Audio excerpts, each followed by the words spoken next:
So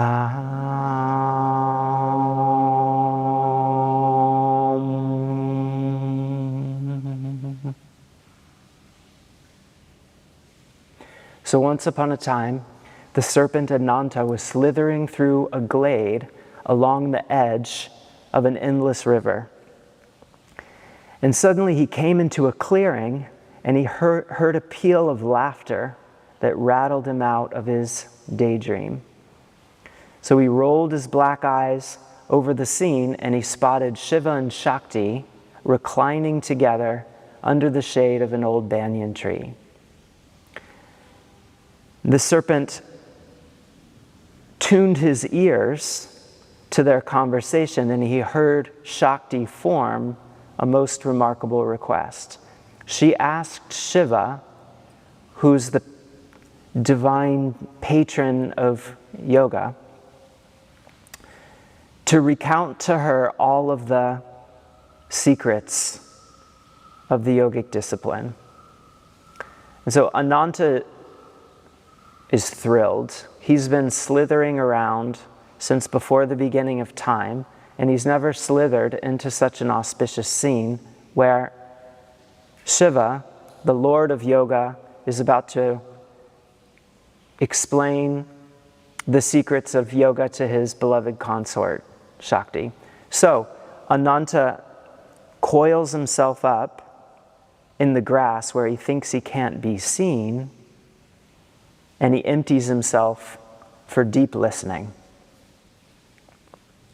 And then Shiva stands and he begins to hold forth, the words pouring out of his mouth in a voluptuous stream, and he traces the whole arc of human spiritual development, from the trauma of birth to the confusions of feeling one's existential separation from the mother, to the further confusions of desire for other human beings, to the kind of rigors of beginning a spiritual practice, to the exhilarations of slowly awakening and rising through the scaffolding of yogic insight, on up to the very highest, up to the heights of spiritual realization, and then the descent back down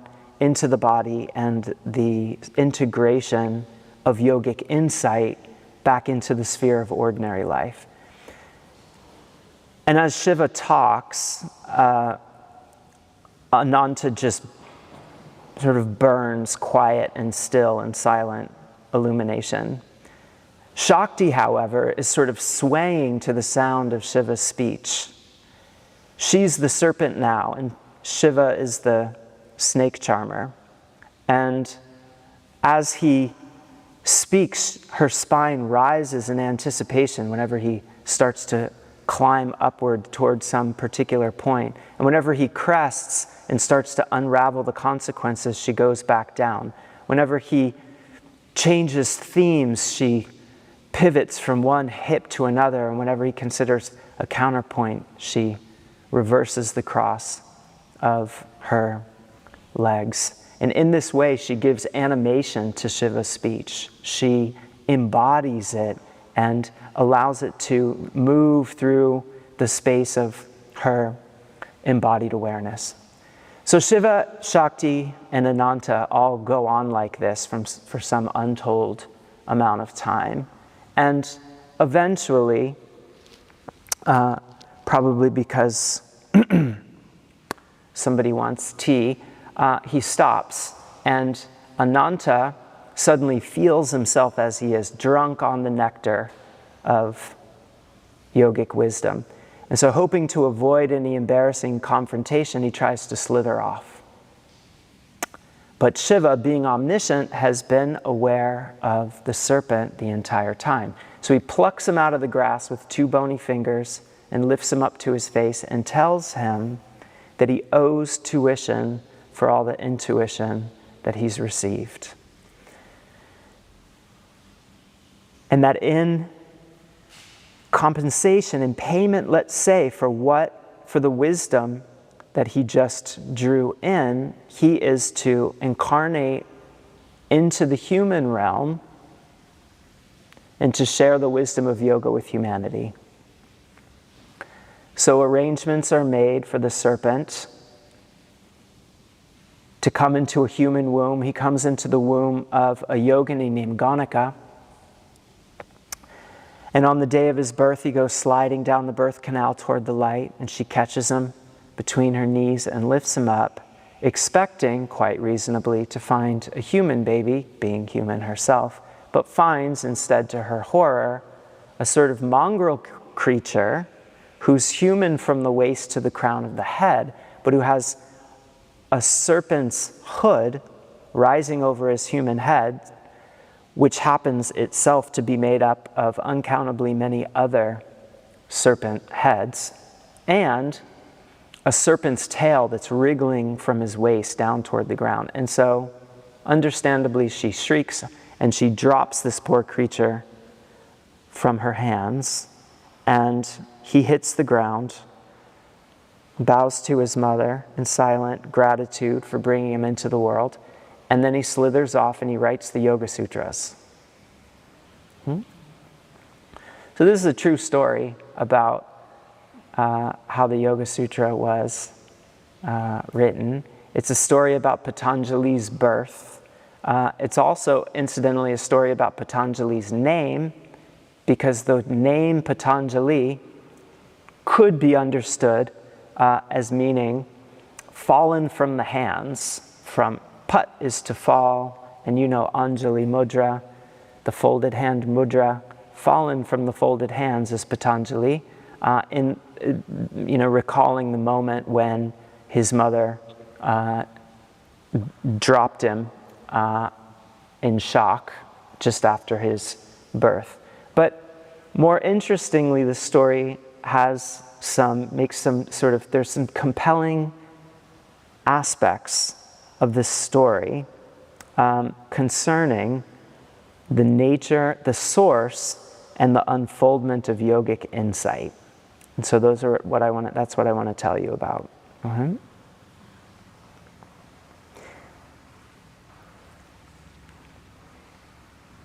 Now, in the first place, the story implies that the source of yogic insight, the mode of attention, let's say rather, the mode of attention through which yogic insight is initially received is deep listening, or is at least understood on the metaphor of listening, right?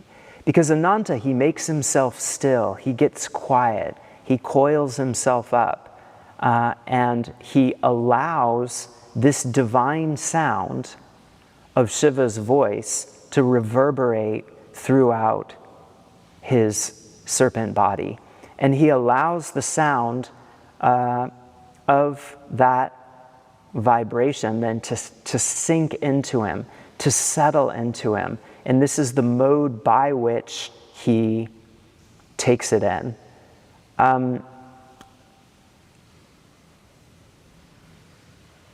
It isn't as if what he's hearing is really the testimony of another being, although it might appear that way initially. But if you think about who Shiva and Shakti are, you'll understand that what Ananta is listening to is something that's reverberating from the very depths of his own awareness. Okay, so let me make that point by first telling you something about who Shiva and Shakti are. Okay.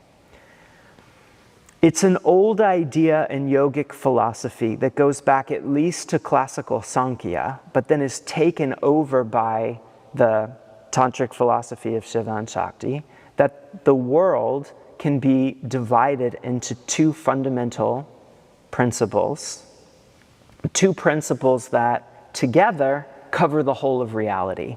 Okay? And these two principles are consciousness and creative power. Okay? Creative power is creative potency, It's often understood to be, in its most subtle form, vibration. And vibration, of course, can sort of condense and materialize. In the language of quantum physics, the waveform can be collapsed by the gaze of consciousness, right? So creative power as pure vibration can manifest itself as form, not just material form, but also mental form. So it can manifest itself as, ordinary objects, kind of middle-sized dry objects, right, of the sort that you find all around you at present. But it can also materialize as thoughts, emotions, sensations, memories, feelings, etc. It can even take the form of symbols and ideas, right? And all of those things belong then to creative power. Creative power, on this view, crystallizes into its creations, right? So it's not just the sort of efficient cause. Shakti, I mean, if you like, I hope this isn't confusing, but here's a little potential point of clarification. So there's this old Aristotelian typology of causes. Aristotle said, one thing can cause another in a few different senses. And the way that he enumerated these senses, to make it, quite understandable, is in terms of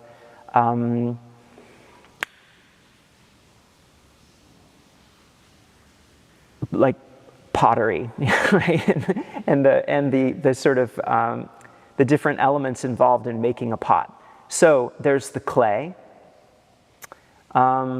There's the idea of a pot, and there's the potter's hand, okay, at least. And each of those correspond to three causes, all of which capture some sense in which Shakti is the cause of the phenomenal world. Okay, so Shakti is the material, so she's the clay that's sort of shaped into the form of the phenomenal world. She's the instrument, right, that the sort of hand that shapes that clay into the particular form that it takes. And she also holds within herself the idea of the pot that she therefore fashions, right? She's the cause of the world in at least those three senses: the formal, the material, and the efficient. And that's the way that, that Prakriti or Shakti, her relationship to the material world or the phenomenal world, is understood. Are you with me? All good?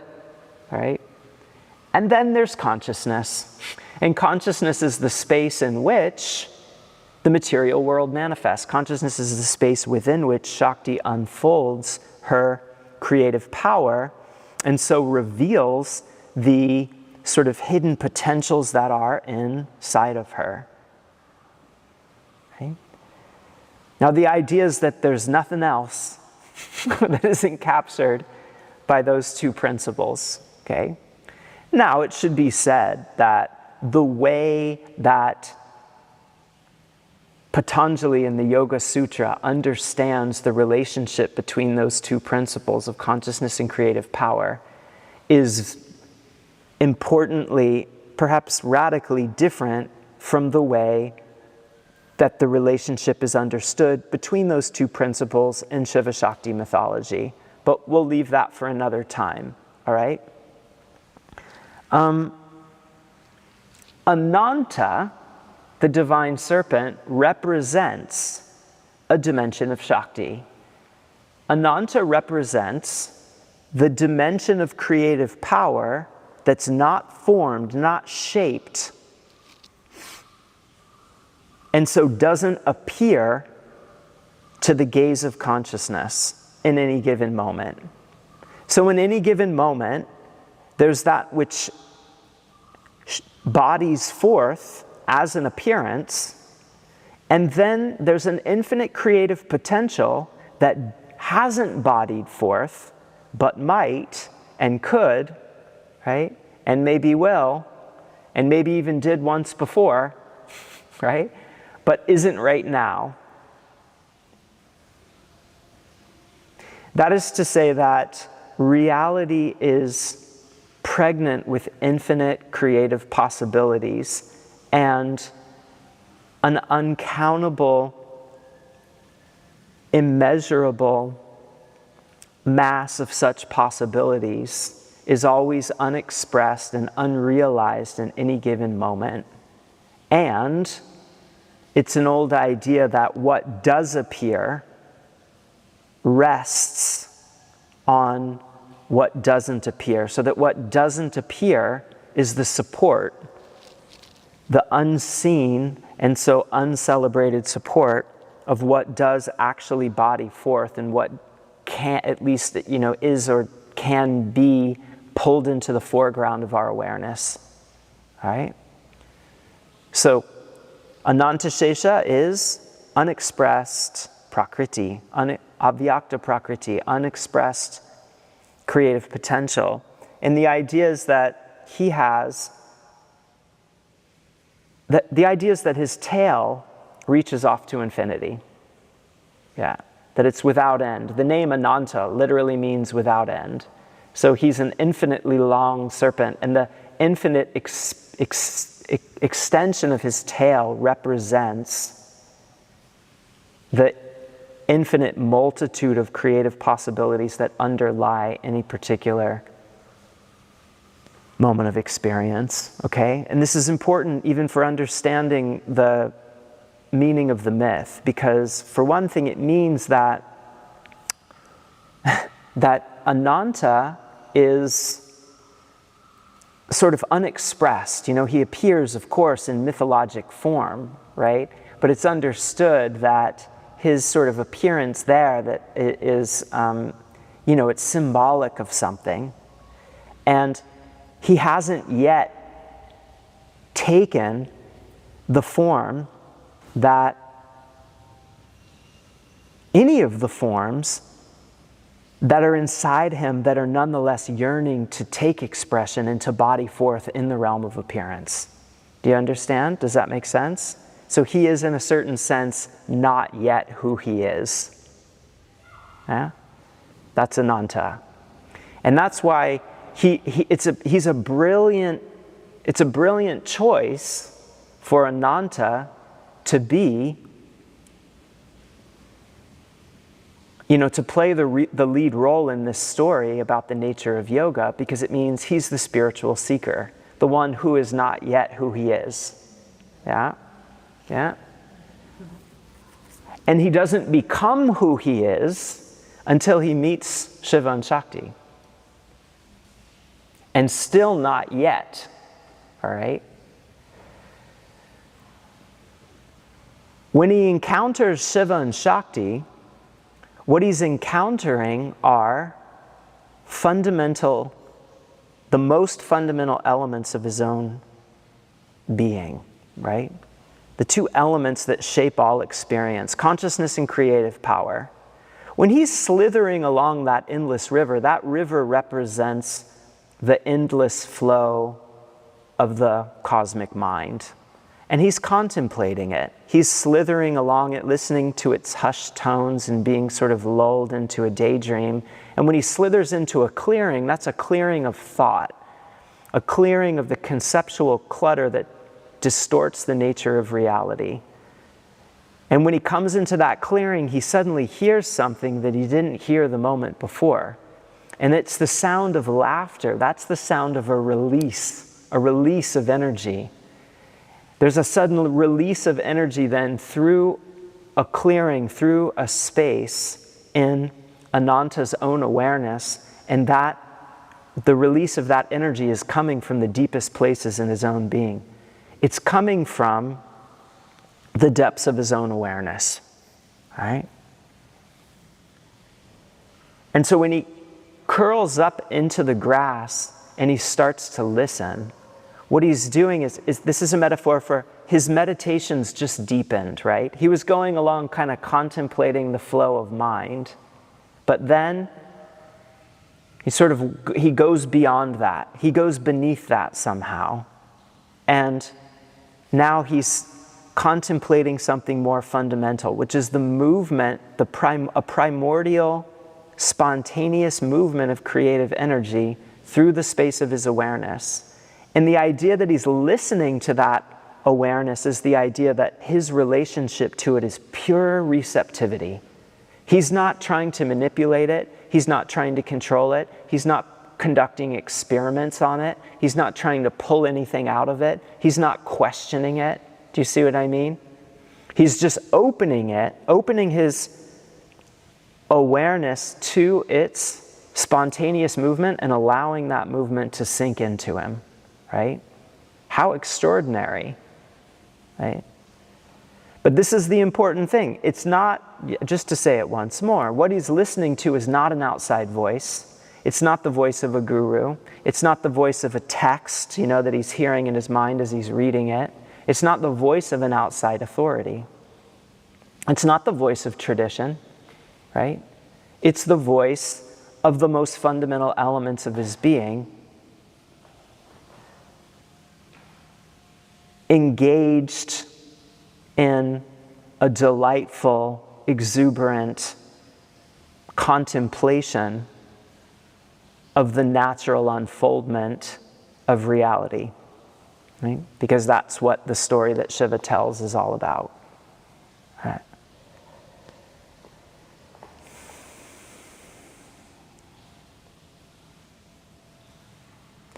So not only does the story already suggest that the mode of attention that belongs to yoga is one of pure receptivity, but it suggests that that pure receptivity is too something that's already inside of us, right?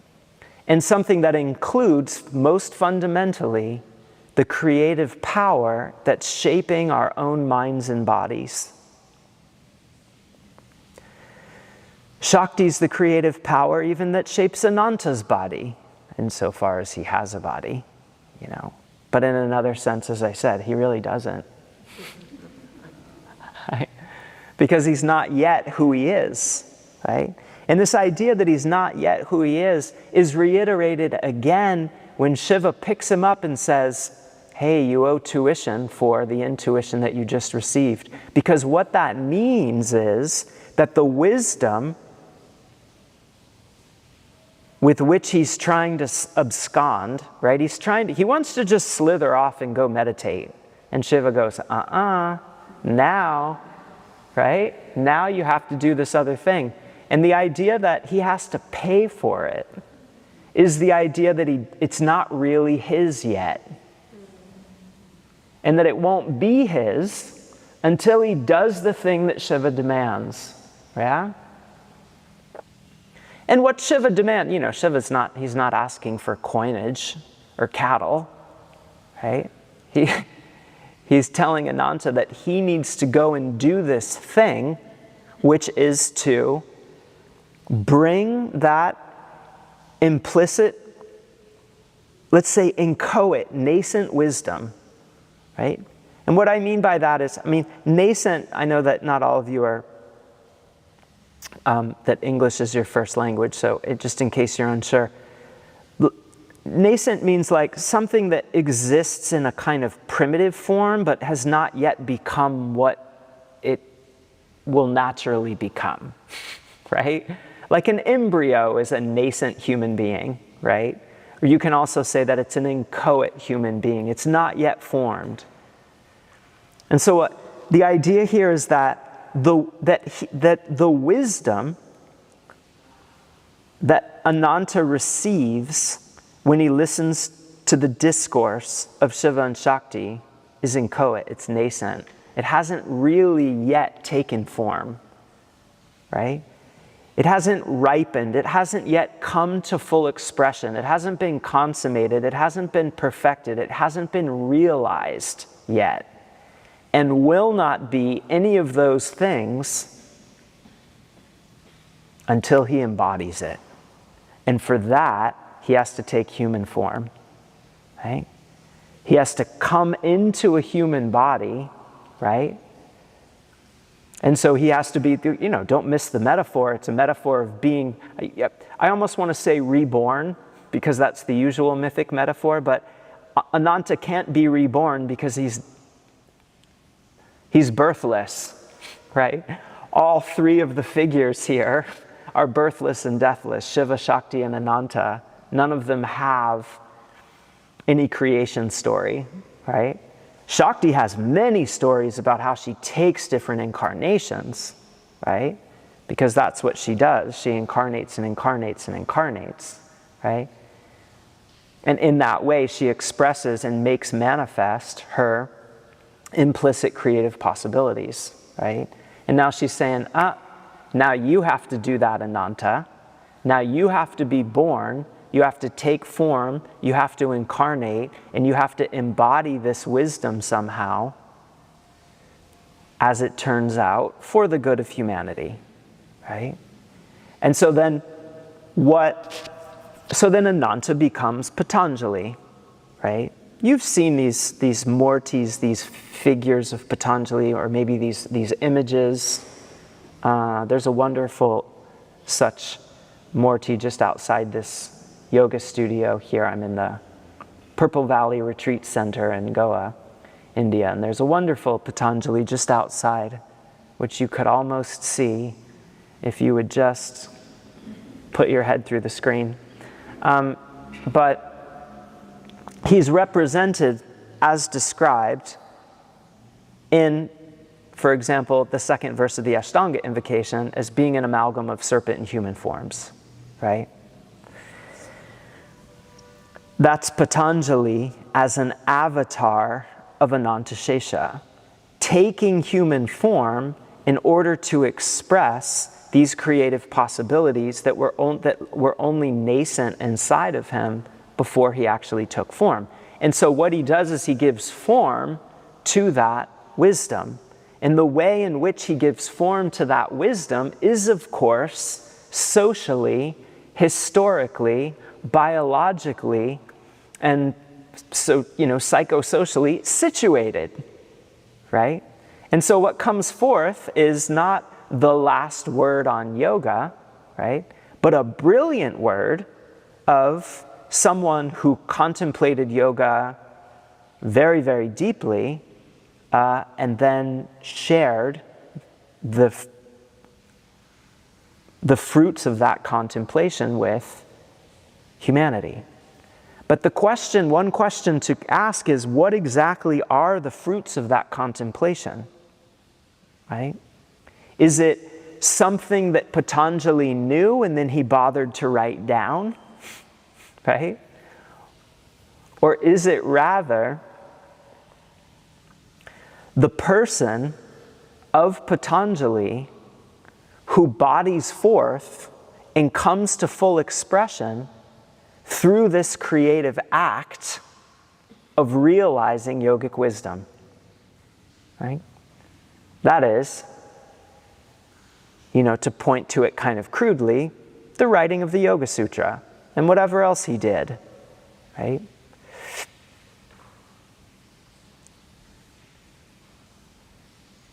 So the fruit of the yoga, I think this story is saying, is the person who bodies forth through the creative process of expressing what lies in the depths of the heart, and doing so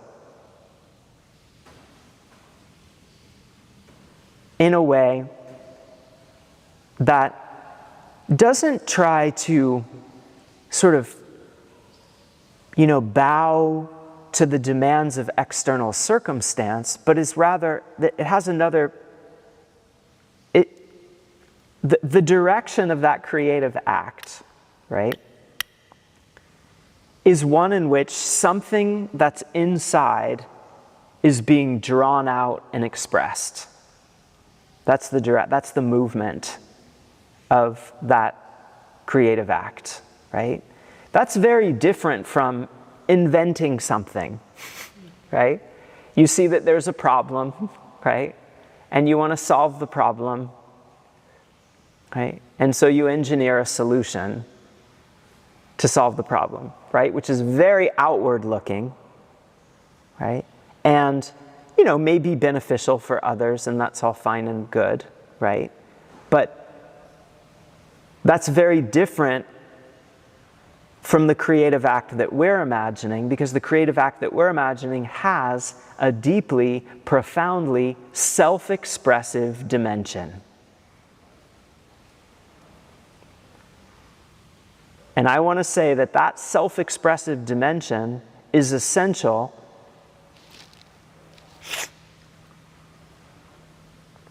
to yoga as we should have it. A conception of yoga that would serve us best would have that self-expressive dimension. If I just manage to explain why in the next 15 minutes, then that'll be a victory. So let me see if I can do that. First, let's go back again to Shiva and Shakti, because I want to illumine another thread of this story that will support the idea that yoga really does have this self-expressive dimension, and that this isn't just kind of a kind of ad hoc interpretation on a story that has within it implicit an idea of yoga that doesn't have any self-expressive dimension. Okay? Because indeed, there are yogas, including the classical yoga of Patanjali, that do not have a self-expressive dimension, right? And so if you sometimes hear yoga teachers say, well, yoga is not about self-expression. Indeed, there are ideas of yoga that make no room for a concern with authentic self-expression. The yoga of Shiva and Shakti absolutely does. I want to say that it's essential to, vital to understanding what that yoga is really all about. Okay, so Shakti is creative power. She's the power, which includes the power of speech. The power of language, let's say, which is the power to bring that which exists only implicitly, only in some inchoate or nascent form, into an explicit form, or into something that, has full form, something that actually sort of, flowers and blossoms and blooms. So she's the, she's the power that brings the unexpressed creative potentials that Ananta represents into the realm of embodied form, right? That's Ananta. I mean, that's one of Shakti's powers, right? Incidentally, the particular form of Shakti that most exemplifies that particular dimension is Saraswati. Yeah. And for those of you who are in the room now, you remember from the chant that we had the other day, Saraswati is referred to as the one who gives form to desire, right? And that's to say, because what's desire? Well, I mean, on an old understanding of desire, it's the motive force to bring something that exists only in sort of seed form into fully formed natural expression, right? It's the energy that compels the seed to blossom into the banyan tree, right? It's that.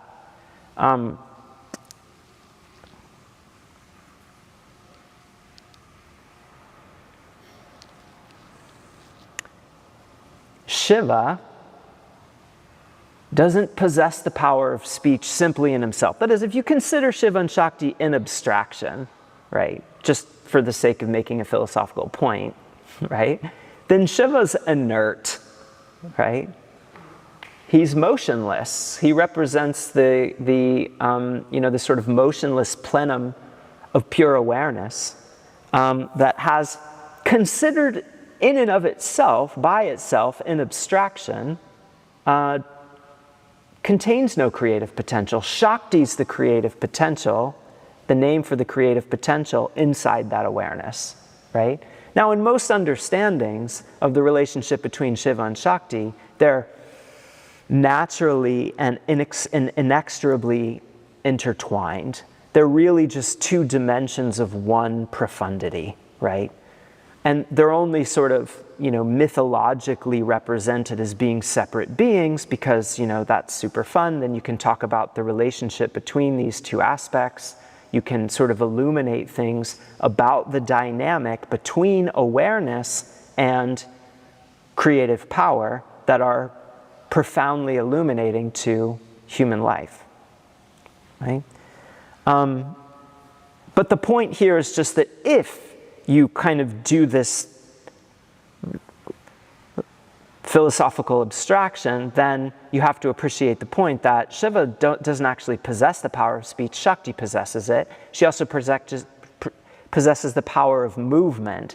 So when you see like the dancing Shiva, the Nataraj, this symbol of Shiva in the circle of fire, where he has 4 arms and 2 legs, and he's engaged in this cosmic dance. His accoutrements are representations of the 5 acts of the goddess, okay? Which are creation, sustenance, dissolution, forgetting and remembering, essentially, right? Forgetting in the sense of kind of neglecting, making your, like being, being estranged from something, and remembering in the sense of reawakening your awareness to its presence and in that way realizing it. Those are the 5 acts of the goddess, and they're represented by each of Shiva's 6 limbs, 2 of them playing a double role. That means that there's an irony to that image, which is that it's really an image of Shakti dancing through the space of consciousness. But the idea is that the space of consciousness is the only space in which Shakti can dance, right? That to move and to unfold her creative power, she has to do so in the space of awareness, right? Now, it's an old mythologic idea that you find in many traditions, including in the Veda, that what initially stirs the world into creation is some kind of primitive wonder, right? Some consciousness suddenly, somehow reflects and asks itself a question that's probably best represented by a kind of grunt. Like, huh? As in, what is going on, right? What is happening, right? Or more fundamentally, a question, because this is a question that emerges not just from awareness, but from reflective awareness, right? Dogs, perhaps. Maybe I shouldn't say this because the dog lovers will be angry, but I don't think any of the dogs that I had ever asked themselves existential questions. I could be wrong, right? But the fundamental existential question is, who am I? Who am I, right? And when you add that, and that question is so primitive, so fundamental, so foundational that it indeed can sort of be, it's just a more civilized form of the question, what the fuck? Right? And this old mythologic idea is, it's in response to that question that the mind starts creating the world, right? By projecting images, collapsing waveforms, and so forth, and bringing things into focus in a kind of dualistic I-thou, subject-object relationship, right? And then there's the world and I, me and that, you and me and all the rest of us, right? Suddenly that starts to come into being through an activity of mind that's animated by a sense of wonder. Okay, so there's this beautiful cosmologic idea implicit in the mythology of Shiva and Shakti that goes something like this. That the reason that there's anything at all, because that, after all, is what cosmology is all about. Cosmology is an answer to the question, why is there anything, right? Well, the reason why there's anything is because once upon a time, there was a profundity of consciousness that possessed within it awareness and a bunch of latent creative potentials. And it suddenly asked itself, or some part of it emerged and asked itself, who am I? I wonder what it would be like to bring some of these creative potentials into a realized state. I wonder what it would be like to allow these creative potentials to body forth into a space of sensuous awareness, so that I can feel what it's like to experience the unfolding of my own innermost potential, right? Now, in the clumsy way that I just said that, it sounds very technical and philosophical, but if you would reflect for a moment that that is the kind of primitive desire that animates the exuberant explorations of children when they do anything at all. You know, the way that children just sort of come alive in sort of exuberant exploration of anything. They're just fascinated to see what things look like, what things smell like, what their bodies are like, you know, how it feels to move their bodies this way and that way, right? And, you know, one way to think about that is, okay, so we've got this kind of primitive desire to understand things about the world. That's true. But more fundamental than that, I think, is our desire to experience life close up. And by that I mean to experience the natural unfolding of the whole process of our own biological organism, right? And our psychological life. That is, we don't want to just know things about the world. We want to experience it. We want to experience learning things about the world and experience forgetting them.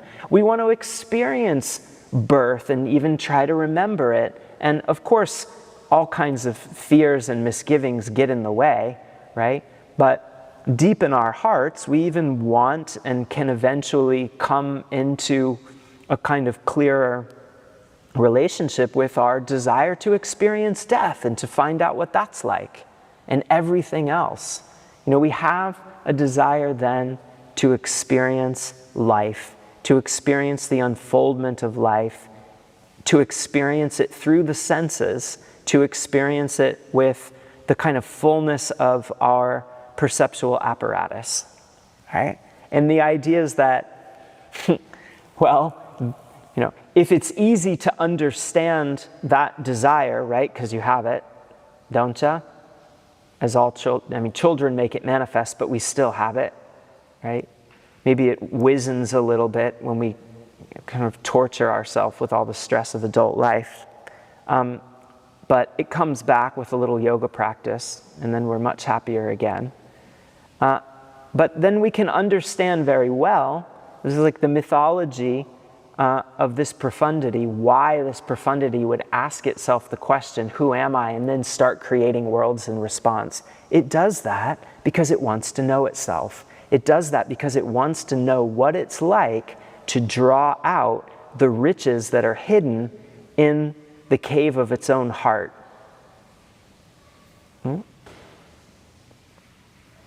To draw those riches out and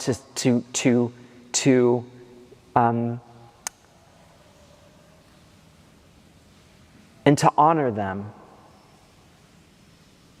right? To nurture them, to make space for them, to honor them, and to allow them to blossom into the space of awareness, and then also to appreciate their natural cycle as they run their course, and then to appreciate the beauty by which they slowly wither and lose momentum and crumble back into emptiness. right? That's the animating desire behind the entire cosmos, according to the mythology of Shiva and Shakti. So the reason that there's anything is because there's a profundity of consciousness and creative power that's contemplating itself. Because what it is to give full, unbroken attention to that natural movement of your organism as it unfolds in the space of awareness, that's contemplation, right? And it's an act of love. Because to love is to give full attention to something completely, with full receptivity, without needing or wanting anything in return. So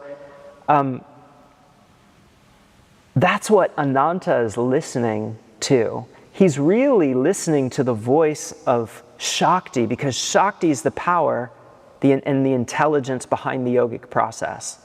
So when she asks Shiva to recount to her the secrets of yoga, it's just a way of her asking herself the question, who am I?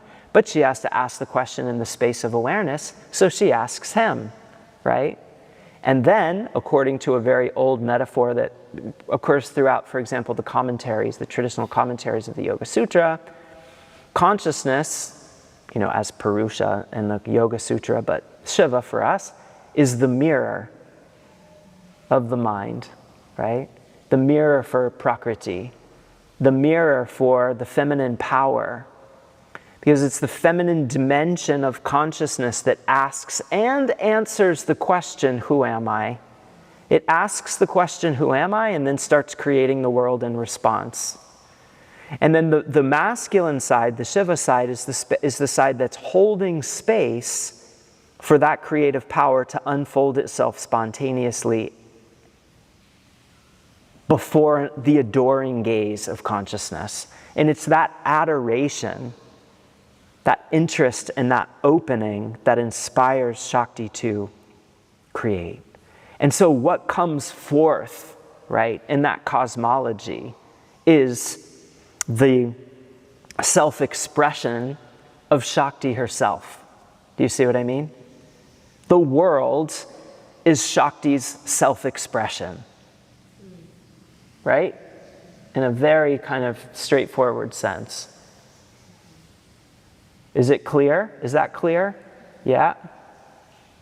The world is Shakti's self-expression. In creating the world, she's bringing forth creative potentials that lie nascent inside her and making them manifest for no other reason than to contemplate the unfoldment of those very possibilities, right? So what is she doing? She's doing what a child does when it plays. That's what she's doing.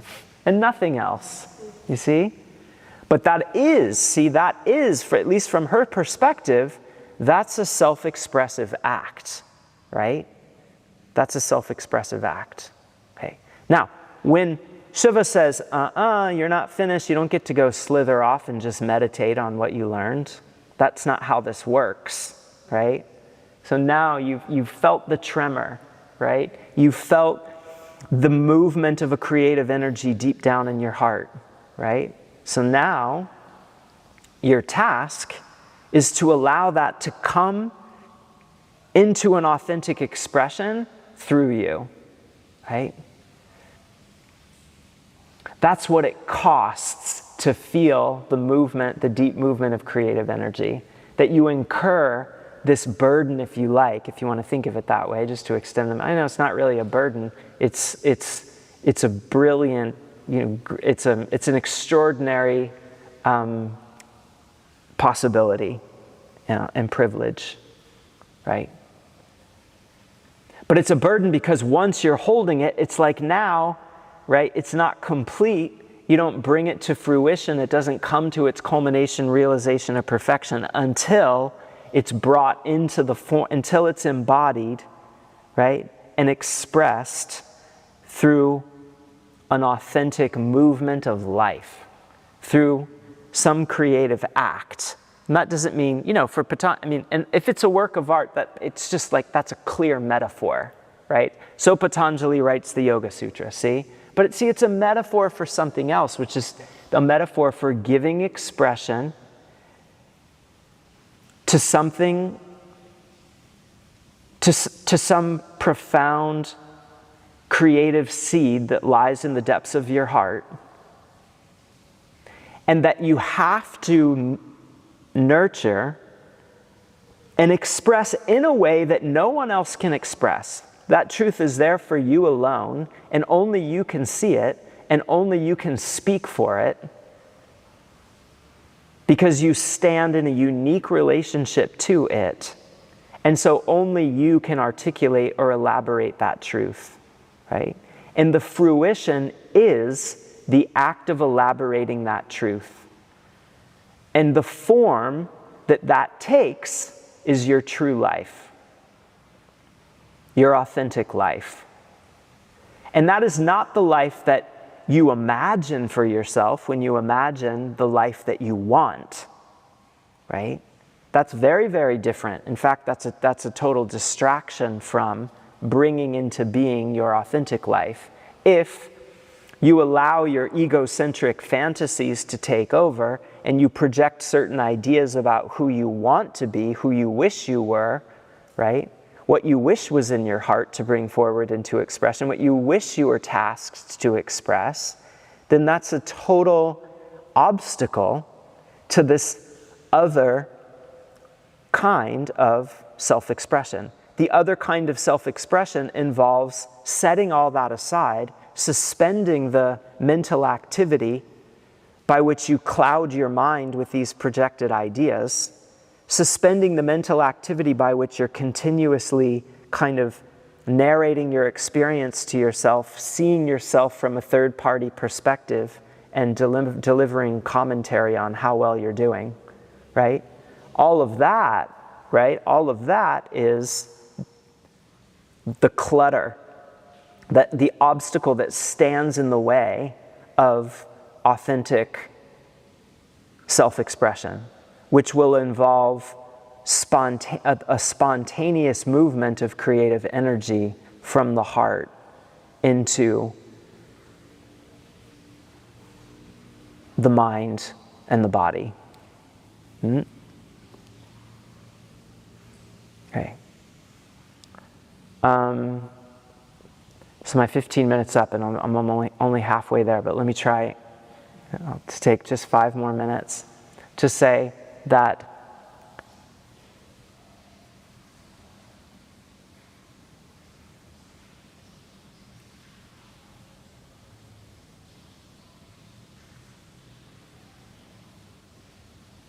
and now I'm just gonna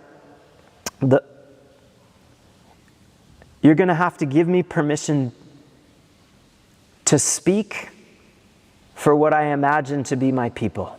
Okay? So I'm speaking for, people who practice yoga, who are serious about yoga, who seriously reflect on what they're doing, and who are curious about the meaning of what they're doing, and who understand that the meaning of what they're doing is not just to be drawn from some perspective from the past, but it has to do more with, if I've drawn you into this perspective well enough, the meaning of what you're doing depends on what's really in your heart.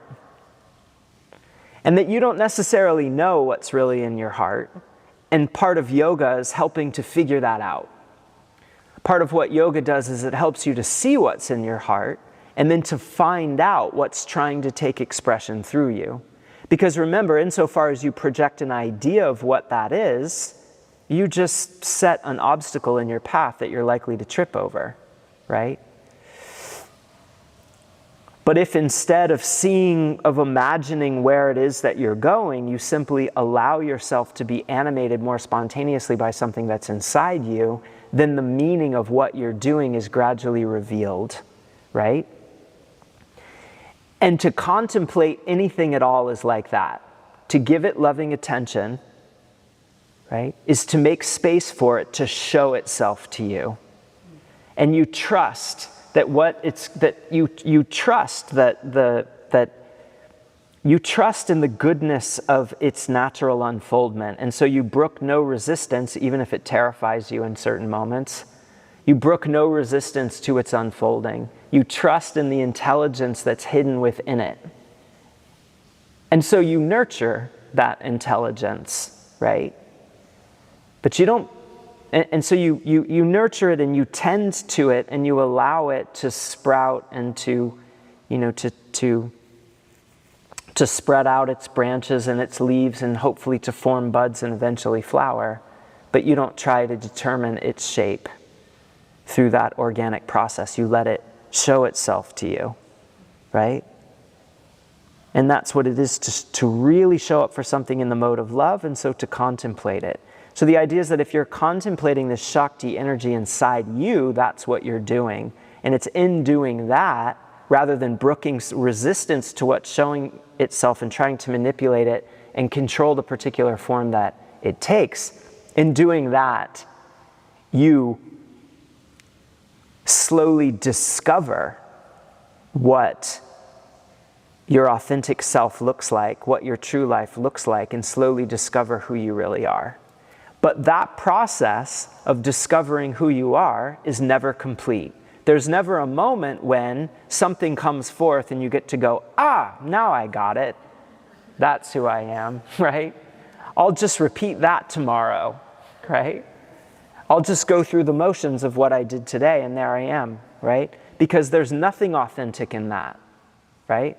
That's stagnation. That's a completely different mode of relating to yourself. And so it is with Shiva and Shakti. Shiva has no creation story. The idea is that he has no ego. He has no narrative self-reference point by which he decides whether the things that are appearing before him are threatening or appealing, or whether he can just look upon them with pointed indifference. Instead, he just has an adoring appreciation for everything that Shakti unfolds before him in the space of his awareness. And the idea that Anantashesha's tale is endless, remember, is the idea that she can do this all night. The idea that she can just keep revealing sides of herself that she's never revealed before, right? So it is that in principle, there's no limit to the various forms that life can take. There may be nomological limits, but even those limits can presumably be broken in other universes. That life can just keep bodying forth in new, unprecedented forms, and it can do that endlessly, right? That's the idea. And, of course, to see another person as being like that is to be tuned in, right? To be more fully tuned in to who they really are, which is something that's never completely shown, right? No finite set of appearances brings the question of who I am to a close. That question is always open for me if I'm relating to myself in the mode of yoga, if I'm relating to myself in the mode of love, if I'm attentive to myself and open to myself and ready to allow myself to body forth authentically, then I'm making space for another response to the question to materialize in the space of my awareness. That's the practice of self-expression. It's part of the Gnostic dimension of yoga, the dimension of yoga that's concerned with finding out who you are, right? And that's a dimension of yoga that you find in Tantric yoga, in Advaita Vedanta, in the classical yoga of Patanjali and the Sankhya. All of those yogas are concerned fundamentally, in a way that I think is maybe not often appreciated enough, with a clarified sense of being, knowing, understanding who you really are.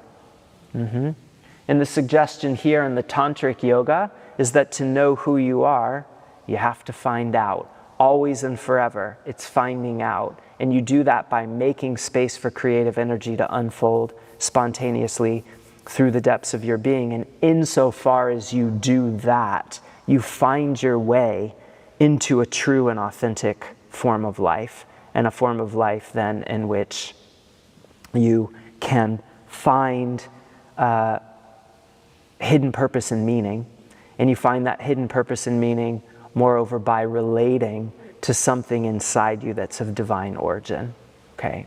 So the idea of yoga, to summarize now, that we're drawing from this story is an idea of yoga that says that the fundamental mode of attention is receptive. It says that what we listen to is something that's in the very depths of our being.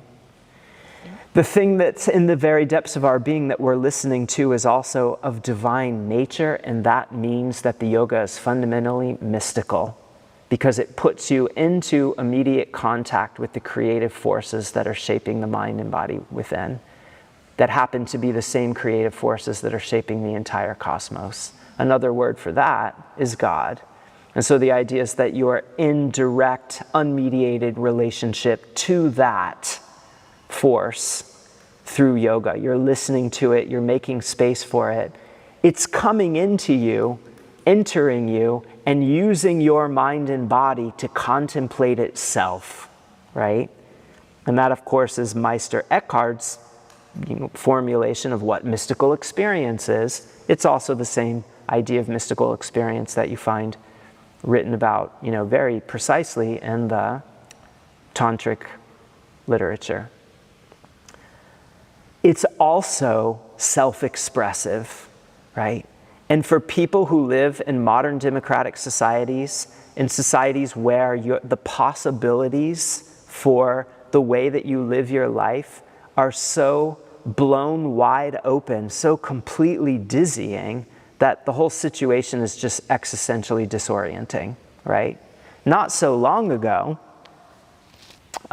if you were born into any of the societies in which these great texts of yoga that we admire were produced, right? You were probably born into a circumstance where the most formative dimensions of your life were determined in advance: who you're going to marry, what kind of work you're going to have, how you're going to express your spirituality, how you're going to express your sexuality, right?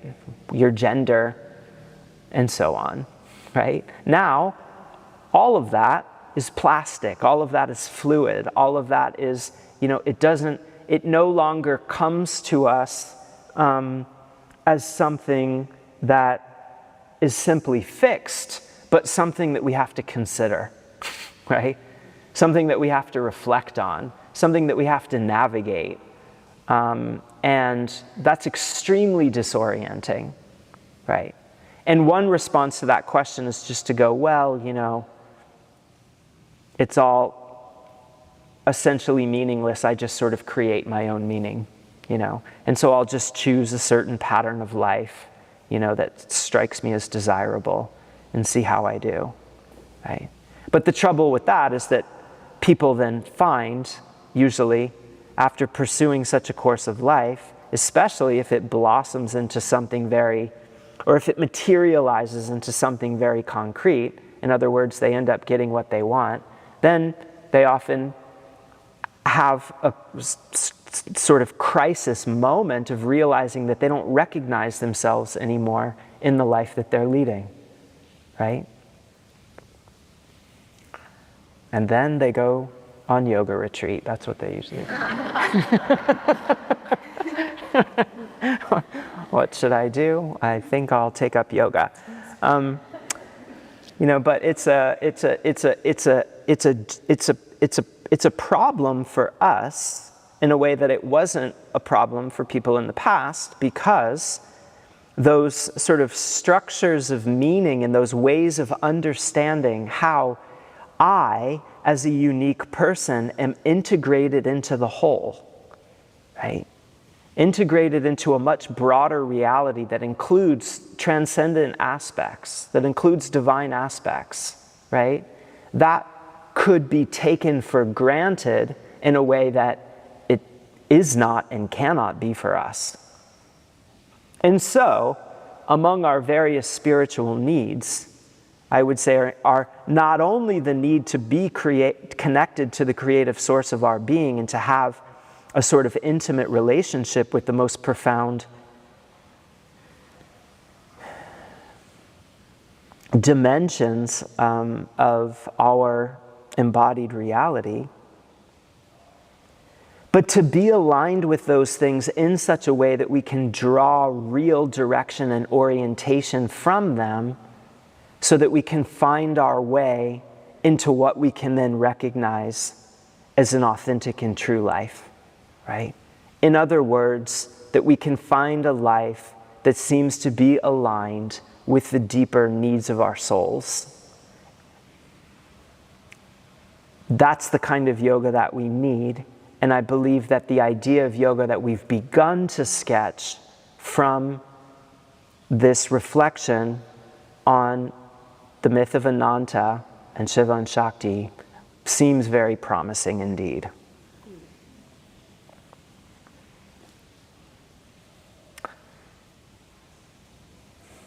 Thanks for hearing me out.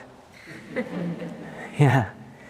So that's, into the depths, we're going to continue to develop that idea of yoga, but not by troubling ourselves, in an unnecessary way over questions of how that idea of yoga, squares with or fails to square with different aspects of the tradition. Although that's interesting and should be done, it can't be the primary thing. The primary thing is to turn the gaze internally. This is the more yogic thing, to look internally, to reflect, to try and uncover and clarify the genuine spiritual needs of our hearts, and then to understand how this idea of yoga that's slowly revealing itself to us is a generous, intelligent, and loving response to those spiritual needs. And to do this very thing is indeed to